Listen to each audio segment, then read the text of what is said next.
Mejigar olmoqchi bo'lgan akalarimga bitta maslahat qaranglar. Mana bu ikkita mejigar dominant, ikkovi ham dominant. Hozir akamiz birinchi mana bu pultni olib keldilar.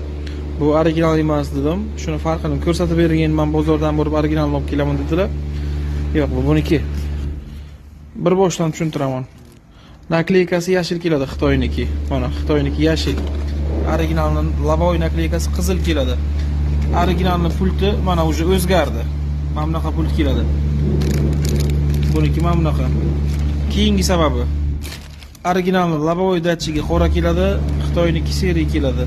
Xitoynikini seriy blokda, Xitoynikida antena bo'ladi. Original seriy blokda antena bo'lmaydi. Kitayskiy dominantning simi mis sim bo'ladi mana. Originalniki mana metallichskiy sim bo'ladi. Mana shu farq. Videoni saqlab qo'yinglar, bozorga borib mejigar olmoqchi bo'lsanglar, mana shunday solishtirib ko'rasizlar. Birinchi buni olib kelishdi, buni qo'yib bermayman dedim, buni o'zi qaytarib etib berishadi. Men borib o'zlari mana shu tushuntirganimdan keyin olib kelishdi mana shu narsani. Pultni og'irligida ham buni qaranglar. Mana sifatni qaranglar, qana yopishtirgan laminantini. Endi buni qaranglar, qana idealni turibdi. Farqi bor. Adashmanglar, pultni tanlashda videoni saqlanib qo'yinglar, kerak bo'ladi.